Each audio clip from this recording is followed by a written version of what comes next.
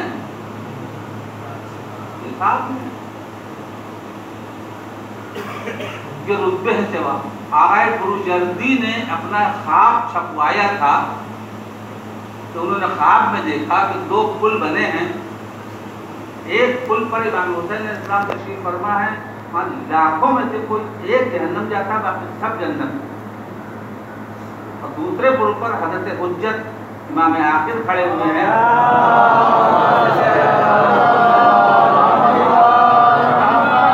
اس میں لاکھوں میں سے کوئی ایک جنت جا پاتا ہے اور سب چلے جاتے ہیں جہنم.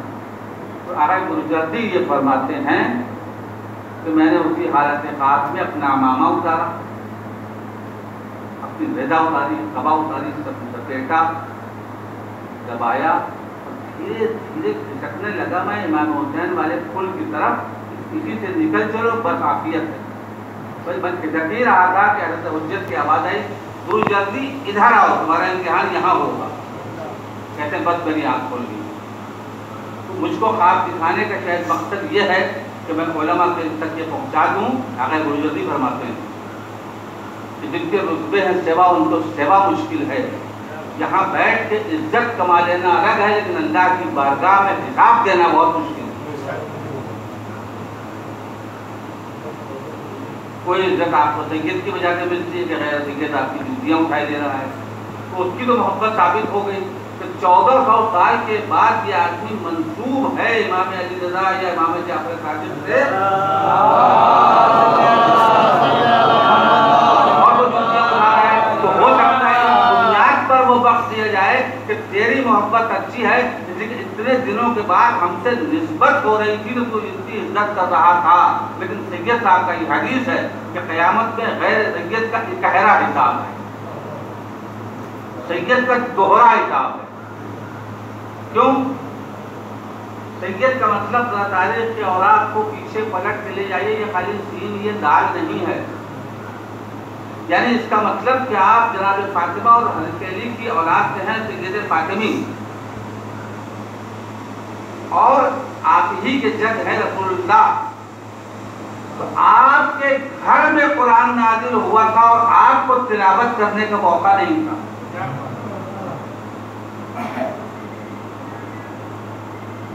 ہم گھر کے ہیں, باقی سب محلے کے ہیں.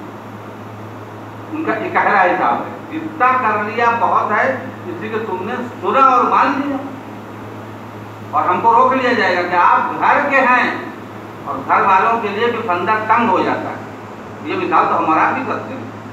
میں مثال طور پر یہاں تبلیغ کر رہا ہوں, تو میرے بیٹے کے اوپر بندہ تنگ رکھوں گا. یہ نہیں کہ تم میرے بیٹے کو جو چاہے کرو, زیادہ سختی کرنا پڑے گی. اسی کے لوگ فوراً کہیں گے کہ ابھی تو بڑی اچھی اچھی بات کہتے, اور یہ جو آپ کے صاحبزادے نمازی نہیں پڑھتے, گاڑی نہیں رکھتے, مسجدیں نہیں آتے, پکاؤ تکڑ ہو جائے گی. اردو والا ان باتوں کو ہم کو سمجھ کے چلنا ہے کہ غیر جو ہے ان کا حساب اکہرا ہے اور سادات کا دوہرا ہے, اور علماء کا اور زیادہ ہے. اس لیے کہ جن کے رتبے ہیں سیوا, ان کو سیوا مشکل ہے. ذرا پڑھے محمد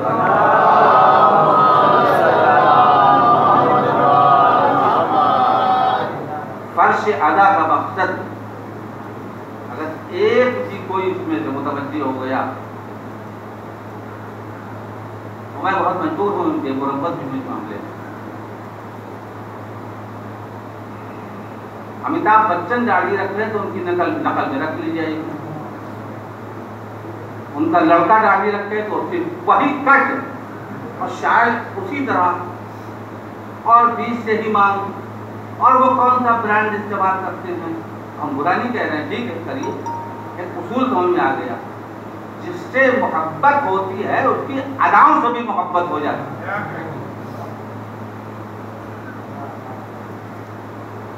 اس کی ہر بات پسند آ جاتی ہے. اب استغفر اللہ کیسے موازنہ کروں؟ تو یہ اہل بیت کی نقل ہی تو ہے کہ ذرا چہرے پر تھوڑے بال سجا لیجئے. کہ فرعونیوں نے سب سے پہلے کلین شیو کیا تھا,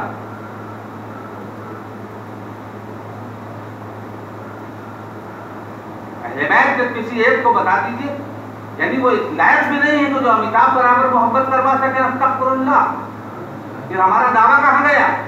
وہ ہیں اس لائق۔ اصل میں ہم کشتی نجات پر بیٹھے ہی نہیں ہیں۔ حدیث کہہ رہی ہے من رکبہا، جس نے اس سے تمسک کیا نجا، تو تمسک کہاں ہے؟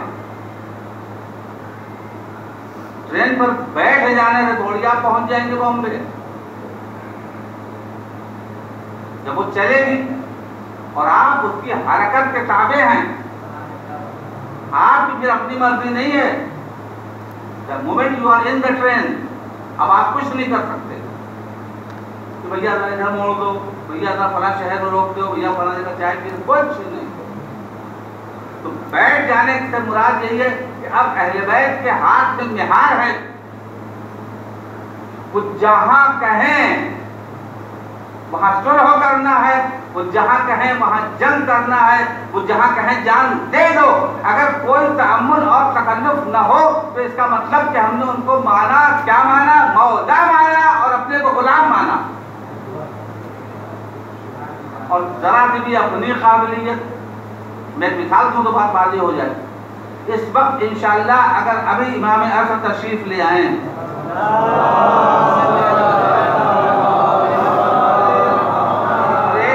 شربت میرے سامنے رکھیں اور کہیں پیو، اور اگر میں جھجک جاؤں کہ کہیں حل تو نہیں ہے، بس سب رشتہ ہمارا امام ختم ہو گیا۔ اب دو ہی باتیں ہیں، یا تو یہ مانیے کہ امام کو معلوم نہیں ہے، تو پھر امام کیوں ایسے کسی کو مانا؟ ہم نے کہاں ہر زید و بکر کو مانا ہے امام؟ ہم نے مانا ہی نہیں ایسوں کو جو اپنی بیٹیوں سے مسائل پوچھتے ہوں، ہم نے مانا ہی ایسا کو جو سورہ بقرہ نہ یاد کر سکتے ہوں، ہم نے مانا ہی نہیں ایسے کو جو ابا کے معنی نہیں آتے ہوں، اردو والا نہیں، عربی والا ابا، گھاتپور، جو یہ کہتے نظر آتے ہوں کہ لوگوں مجھ کو بھی شیطان گمراہ کرتا ہے، جب میں ٹیڑھا ہو جاؤں تو مجھ کو سیدھا کر دینا۔ میں اکثر کہا کرتا ہوں یہاں پر، مجھے کہنے والے تو نہیں حیرت ہے، مجھ کو ماننے والوں کو ہے۔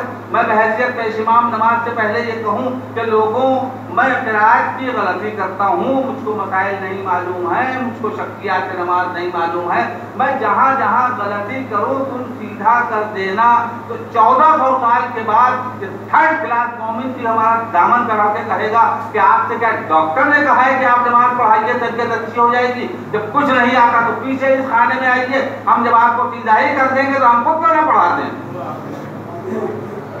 مگر ماننے والوں نے صاحب مان لیا، وہ یہ کہہ رہا ہے، اور بات آگے کی تھی کہ آگے کہیں سنتی تھی۔ اب چوتھے نمبر پہ جو آتا ہے، ہم اور آپ کبھی الیکشن میں کھڑے ہو جیت جائیں تو تعریف کریں، بھائی آپ لوگوں نے بڑا احسان کیا، مجھ کو ووٹ دیا، آپ نے مجھ کو جتا دیا، کچھ تیری کیا پرواہ ہے؟ کبھی ایسی بیعت 3 خلافتوں میں نہیں ہوئی۔ ایک کوٹری میں 6 آدمیوں کی بیعت کرنے کو بیعت تھوڑی کہتے ہیں، اس کو لوگوں نے اجماع کہہ دیا، ہمارے بھی نہیں معلوم اجماع۔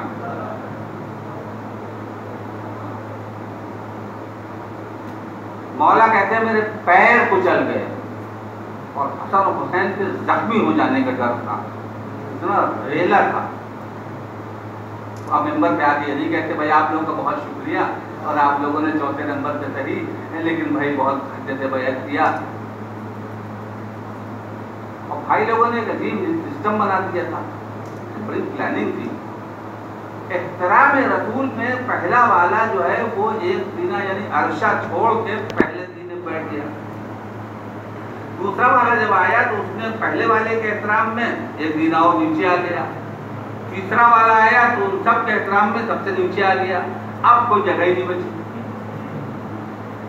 بہت پیاری بات کری ہے ابن حضر نحوی علی اللہ مقامہ نے، اپنی زبان میں کیا خوبصورت اور ریفائن سبردہ پڑھتے تھے۔ کہہ لیا اب جب مولا کے کوئی جگہ نہیں بچی تو آپ نے پہلے کو روندا، دوسرے کو پیسا، تیسرے کو کچلا، لینے اور عرصے پہ آ کے بیٹھے، اور عجیب جملہ ہے، اب کسی کی تعریف نہیں، الحمدللہ علی احسانہ، یعنی اس موقع پر اگر کوئی لائق حمد ہے تو خدا ہے، اس کا احسان ہے. کیوں احسان ہے؟ قد رجع الحق الى مکانہ، کہ آج حق اپنی جگہ پہ واپس آ گیا. دربار پڑھے محمد والے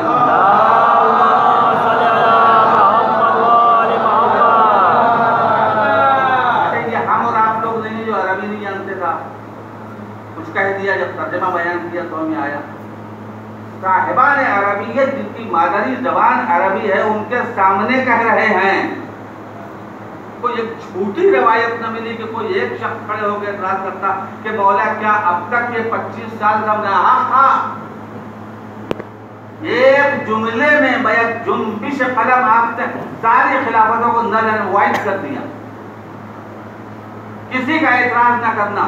اب میں اپنے علاوات کی دیسی زبان میں ایک لفظ استعمال کرنے جا رہا ہوں. اس کا مطلب کہ تینوں خلافتوں کو کوئی دل سے نہیں مانتا تھا، اردب میں تھے تو مان رہے تھے. اس لیے علی کے یہ کہنے پر کسی نے اعتراض نہیں کیا کہ بے شک آج حق آ گیا، اب تک حق نہیں تھا. دربار پڑھے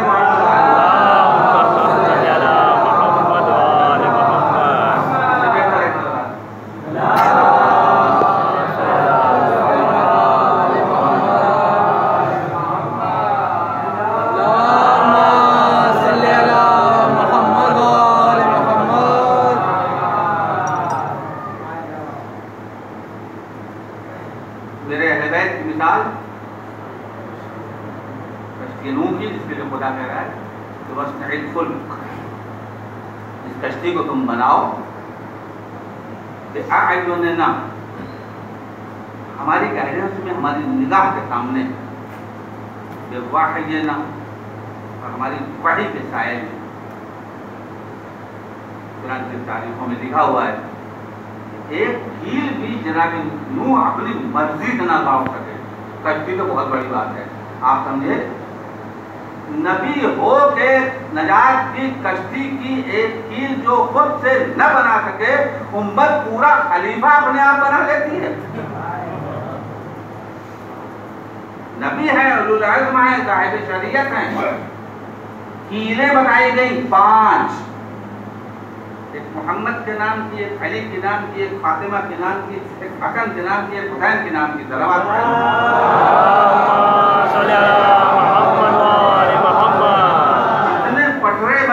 اتنے پٹرے بنائے لگائے اور یہ میدان میں بند تھی اور لوگ گزر رہے ہیں. اب قریب میں کہیں کوئی نہ سمندر ہے نہ کوئی ندی ہے اور لوگ مذاق اڑا رہے ہیں.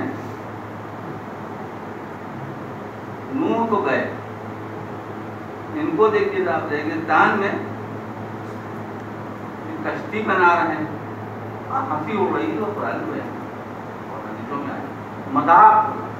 اور جناب نوح اپنے کام میں منہمک ہیں. چنانچہ وہ وقت آ گیا کہ پہلی ہوئی کہ فلاں فلاں دن عذاب آئے گا اور تم اپنی کشتی میں جانوروں کے ساتھ جتنے جوڑے ہیں وہ رکھ لے لو اور جتنے تمہارے ماننے اور چاہنے والے ہیں ان کو لے لو. جن کو آنا تھا وہ آئے، جن کو نہیں آنا تھا وہ نہیں آئے. ان میں سے ان کی بیوی بھی ہے جو نہیں آئی. اور 100 گارڈسن جو حقیقتاً جناب نوح کا بیٹا نہیں ہے، جو مادر جلو ہے، یعنی ان کی بیوی کے ساتھ پہلے جوہر کے عقد سے تھا. اور ابن اس کو بھی کہا جاتا ہے جس کو آپ نے پال دیا، اور بنت بھی کہا جاتا ہے اس کو جس کو آپ نے پال دیا. یہ جو روایت ہے رسول اللہ کی 4 بیٹیاں ہیں، ان میں سے 3 وہ ہیں جو ربیبہ اصلی نہیں ہیں، پالی ہوئی ہیں. اصل میں جناب فاطمہ ہی ہیں. اور اگر کوئی تھی تو فدق کے وقت کیوں نہیں آئی اپنا حق لینے؟ اچھا تو مباہلے میں آ جاتی. آپشن تو اوپن تھا، نساءنا، اپنی عورتوں کو لاؤ. تو نہ کوئی بیٹی آ رہی ہے نہ کوئی بیوی آ رہی ہے. اس کا مطلب کہ یہاں پر صداقت کا امتحان ہے. جہاں جھوٹ کا ذرا سا بھی شائبہ ہوگا وہ نہیں آ سکتا. اب یہ مت کہنا کہ فلاں صاحب صدیقہ ہیں. اگر صدیقہ ہے تو مباہلے میں ان کو آنا چاہیے تھا. مباہلے میں نہ آنا جبکہ آپشن اوپن تھا، یہ بات کی علامت ہے کہ نگاہ قدرت میں صدیقہ نہیں ہے. اور اگر ہے بھی تو ویسی نہیں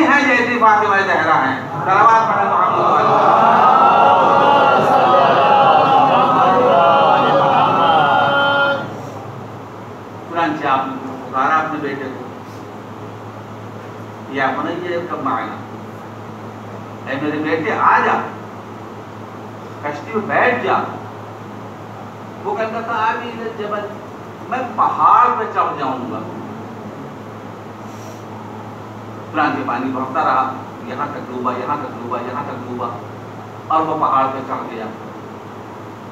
اب آپ سمجھے، کشتی نجات کو احد میں چھوڑ کے جو پہاڑ پہ چڑھ گئے،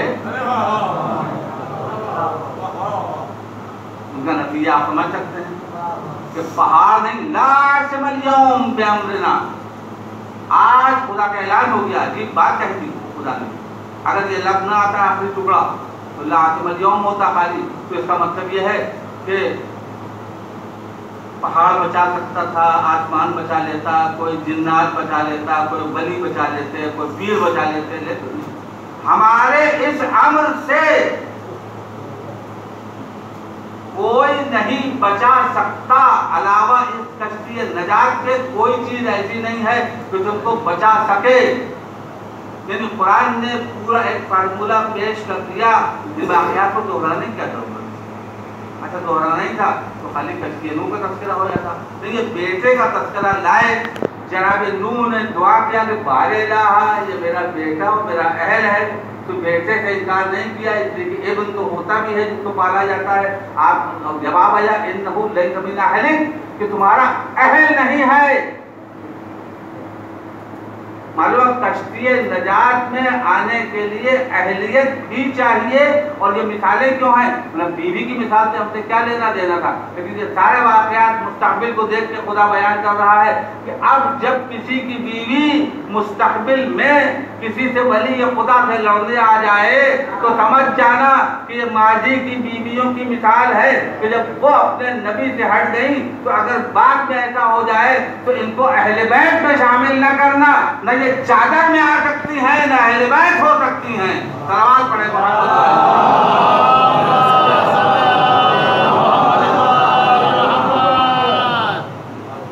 چنانچہ کشتی بنتی رہی، لوگوں کو نہ بیٹھنا تھا نہ بیٹھے، جن کو ڈوبنا تھا وہ ڈوب گئے۔ بس میں آپ کی رحمت کو تمام کروں گا، بہت لمبی موقع نہیں ہے تو رنجمن کے ساتھ ماتم بھی ہے۔ یہ کشتی نجات پر تھوڑا سا اصلاحی پہلو ہے جو آپ کی خدمت میں عرض کر دوں کہ ہم کو بھی پوری کوشش یہ کرنا چاہیے کہ ہم کشتی نجات میں پہلی بار کچھ سوار ہوں۔ کیونکہ جو اپنے کو ہم شیعہ کہہ رہے ہیں یہ بھی سن لیجیے تب بات ہے، ہمیں تو کوئی شیعہ ہی نہیں، میرے پاس دلیل ہے، میں ایسے نہیں ہانک رہا ہوں۔ امام رضا علیہ السلام کے بعد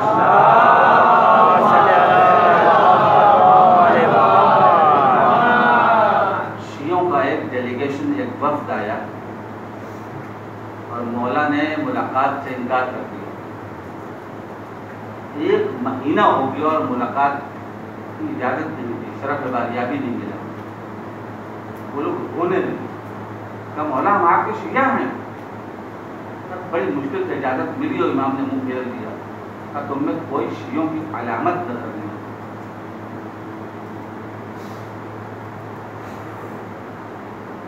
مولا ہم آپ کے چاہنے والے ہیں، آپ کیوں ایسا دعویٰ کرتے ہو؟ ایسے شیعہ ہو جیسے ابراہیم شیعہ تھے، جو ہم حکم دیں اس کو مان لو گے۔ آگے بالکل کہا مولا پھر ہم کیا کہا کریں؟ کہا محب کہا کرو۔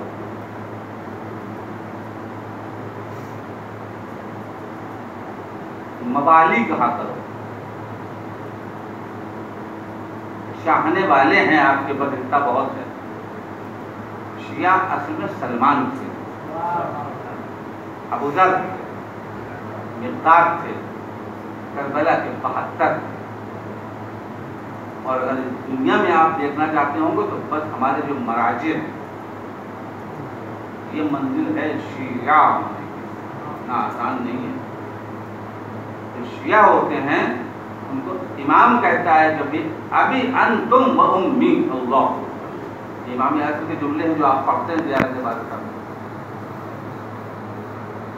امام اعظم خود امام، ان کے والد امام، تو آپ کیا کہہ رہے ہیں؟ کہ ابھی انت و امی، میرے ماں باپ اے شہدائے کربلا، آپ پر سے نثار اور شہدائے کربلا میں جون ہیں.